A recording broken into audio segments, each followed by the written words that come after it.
लालू प्रसाद यादव को नोटिस भेजना पड़ गया महंगा। मांझी के दामाद ने भेजा नोटिस। फंस गए एनडीए के कई नेता। तेजस्वी प्रसाद यादव ने खोल दिया चिट्ठा। नमस्कार दोस्तों, बिहार की राजनीतिक खबर के साथ एक बार फिर से आपका दोस्त एसके चौधरी। दोस्तों, ज्यों-ज्यों बिहार चुनाव निकट आ रहा है, त्यों-त्यों बिहार की एनडीए सरकार एक बार फिर से अपनी वही रणनीति अपनाने जा रही है। वही रणनीति के बारे में बता दूं दोस्तों कि जब कभी भी चुनाव आते हैं, एनडीए की अपनी पहचान है कि वो उस रणनीति को अपनाती है जिसके तहत वह अपने सामने खड़े दल को परास्त कर सके। वह वोटों के बदौलत नहीं, आम जनता के बदौलत नहीं, वह होता है ईडी के बदौलत, वह होता है विजिलेंस के बदौलत, वह होता है मुकदमे की बदौलत, वह होता है जेल के बदौलत। और एक बार फिर से जब बिहार चुनाव होने वाला है, उससे पहले हमेशा ही समाजवाद की बातें करने वाले बाबा साहब भीमराव अंबेडकर को हमेशा ही याद करने वाले, उनके चरणों में हमेशा अपना शीर्ष झुकाने वाले राजद सुप्रीमो लालू प्रसाद यादव को नोटिस भेजा गया है। और नोटिस भेजने के क्रम में दोस्तों उनको 15 दिनों का समय दिया गया है। साथ ही कहा गया है कि क्यों नहीं आपके ऊपर एफआईआर दर्ज कराया जाए। दोस्तों, जो ही यह नोटिस जारी किया गया, सोशल मीडिया में एक बार फिर से तहलका मच गई और बिहार की राजनीति में भूचाल सी पैदा हो गई। लेकिन शायद नोटिस भेजने वाले को पता नहीं था कि इसका खामियाजा हमें ही भुगतना पड़ेगा। दोस्तों, मैं आज के इस वीडियो में विस्तार पूर्वक चर्चा करने जा रहा हूं कि आखिर नोटिस भेजने वाले कोई और नहीं, जीतन राम मांझी के दामाद है। और साथ ही नोटिस भेजने वाले ही खुद फंसते नजर आ रहे हैं। दोस्तों, इस पर चर्चा करने से पहले मैं कहना चाहूँगा, अगर आपने अभी तक हमारे इस चैनल शौर्या हिंदी न्यूज़ को सब्सक्राइब नहीं किए हैं तो कृपया अभी सब्सक्राइब कीजिए और सच के इस सफ़र में हमारा समर्थन कीजिए। दोस्तों, आप सभी को मालूम है कि राजद सुप्रीमो लालू प्रसाद यादव को एक नोटिस भेजा गया है। और वह नोटिस भेजा गया है कि आपके द्वारा 11 जून 2025 को जन्मदिन के अवसर पर बाबा साहब भीमराव अंबेडकर का अपमान किया गया है। दोस्तों, अपमान के क्रम में इस बात का उल्लेख किया गया है कि उनके तस्वीर को आपके पैरों के निकट देखा गया, जिसका तस्वीर वायरल हुआ है। दोस्तों, इस नोटिस में उल्लेख कर दिया गया है कि इससे संबंधित स्पष्टीकरण का जवाब आप 15 दिनों के अंदर दे। साथ ही साथ स्पष्ट करें कि क्यों नहीं बाबा साहब भीमराव अंबेडकर के अपमान करने के कारण आपके ऊपर एफआईआर दर्ज किया जाए। अब दोस्तों, यहाँ पर सवाल बनता है कि क्या लालू प्रसाद यादव के द्वारा बाबा साहब भीमराव अंबेडकर का अपमान किया गया? नंबर 1 दोस्तों, सबसे पहले उनके पैर के निकट का वो तस्वीर है। लालू प्रसाद यादव के पैरों से वह तस्वीर कभी टकराया नहीं। उसके बाद दोस्तों, लालू प्रसाद यादव के द्वारा उस तस्वीर को छुआ तक भी नहीं गया, तो अपमान की बात कहां से पैदा हो गई? अब दूसरी बात कि लालू प्रसाद यादव के पैरों के निकट की ही बातें आती है, तो उस तस्वीर को किसी और ने रखा था, लालू प्रसाद यादव ने छुआ तक नहीं था। तो आखिर अपमान कैसे हुआ? अब आइए दोस्तों, 1 मिनट के लिए अगर आयोग के द्वारा SC/ST आयोग के द्वारा स्पष्टीकरण किया गया है कि आपके स्तर से बाबा साहब भीमराव अंबेडकर का अपमान किया गया है, तो इसे मान लिया जाता है। हालांकि यह बेबुनियाद है, इसमें कोई जान नहीं है, कोई एफआईआर दर्ज नहीं होगा। लेकिन अब सवाल उठता है कि आखिर यह नोटिस क्यों जारी किया गया, किसने जारी किया? दोस्तों, जो नोटिस जारी किया गया है वह SC/ST आयोग के अध्यक्ष नहीं बल्कि उपाध्यक्ष देवेंद्र कुमार के द्वारा नोटिस किया गया है। अब आइए, देवेंद्र कुमार कौन है? देवेंद्र कुमार है जीतन राम मांझी के दामाद, जिन्हें कि मुख्यमंत्री नीतीश कुमार के द्वारा अनुसूचित जाति जनजाति आयोग के अध्यक्ष पद पर पिछले सप्ताह ही बिठाया गया है।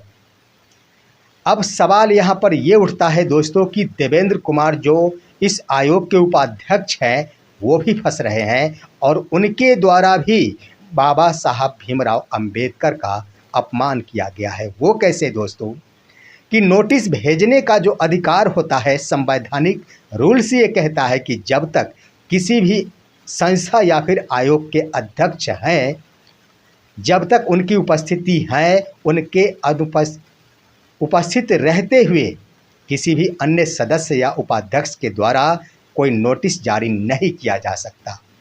जब अनुसूचित जाति जनजाति आयोग के अध्यक्ष चिराग पासवान के जीजा यानी रामविलास पासवान के दामाद दोस्तों मृणाल पासवान, उन्हें बनाया गया है इसका अध्यक्ष।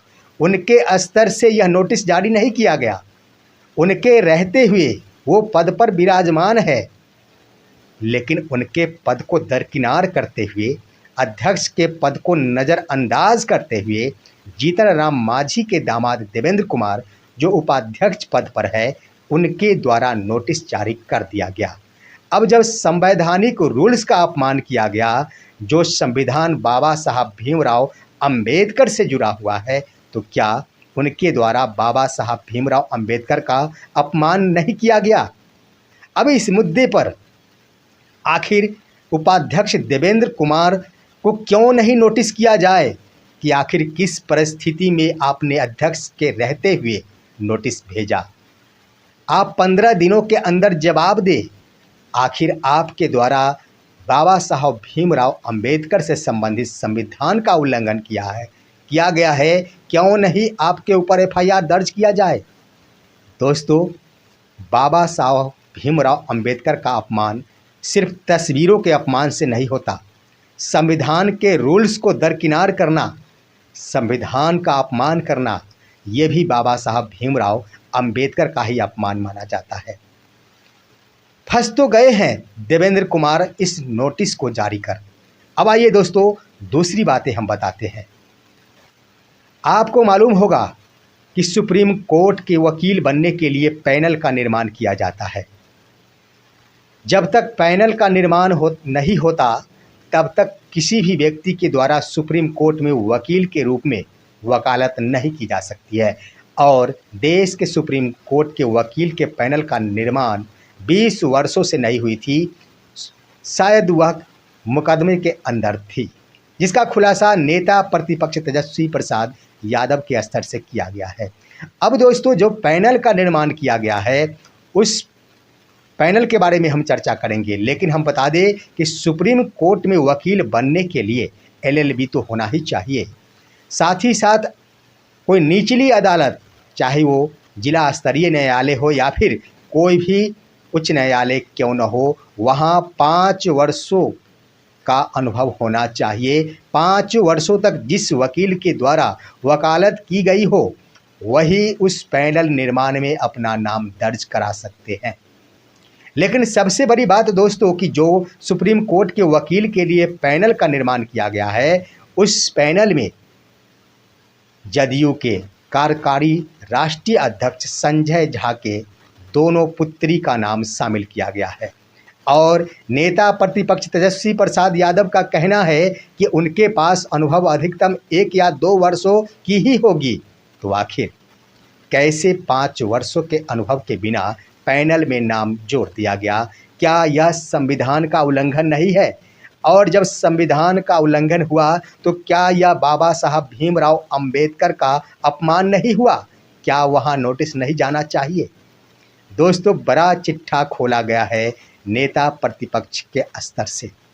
इतने ही नहीं दोस्तों, नेता प्रतिपक्ष ने कहा है कि अब तो बिहार में मुख्यमंत्री नीतीश कुमार सिर्फ ब सिर्फ भूजा पार्टी में ही सिमट कर रह गए हैं। उन्होंने कहा कि अब तो एनडीए के अंदर भी परिवारवाद देखने को मिल रहा है। वो कैसे दोस्तों?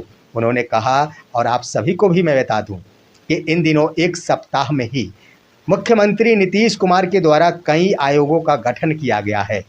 उस आयोग के अंतर्गत एनडीए नेताओं के रिश्तेदारों को ही पद पर बिठा दिया गया है, जिसमें आपने देख लिया कि SC/ST आयोग के अध्यक्ष के रूप में रामविलास पासवान के दामाद मृणाल पासवान, जो कि अभी RLJP आर यानी चिराग पासवान के पार्टी के राष्ट्रीय महासचिव भी है। उन्हें अध्यक्ष बनाया गया है। जीतन राम मांझी के दामाद देवेंद्र कुमार को उपाध्यक्ष बनाया गया है।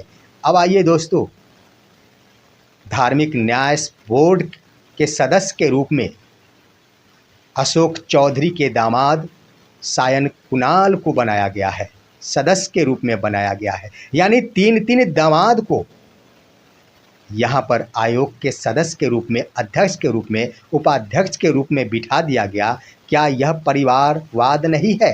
क्या कानून ये कहता है, क्या संविधान ये कहता है कि आम नागरिकों को छोड़कर नेताओं के रिश्तेदारों को पद पर बिठा दिया जाए? अब आइए दोस्तों, एक और बड़ा सवाल कि सबसे बड़ी बात कि मुख्यमंत्री के प्रधान सचिव रहे जो अभी सेवानिवृत्त हो चुके हैं, वो दीपक कुमार, उनकी धर्मपत्नी रश्मि रेखा को महिला आयोग का सदस्य बना दिया गया है। आखिर बिहार की जनता शिक्षित नहीं है क्या? क्या बिहार की जनता शिक्षित नहीं है? क्या बिहार की महिलाओं में शिक्षा का अभाव पाया जाता, जो कि एक वरिष्ठ अधिकारी के पत्नी को बना दिया गया महिला आयोग का सदस्य? इसका सीधा सीधा अर्थ होता है, और तेजस्वी प्रसाद यादव ने भी कहा है कि मैं जो बार बार कहा करता था कि बिहार को चला रहे हैं डीके बॉस वही है जिनके पत्नी को महिला आयोग का सदस्य बनाया गया, यानी दीपक कुमार। IAS अधिकारी दीपक कुमार वही बिहार को चलाते हैं।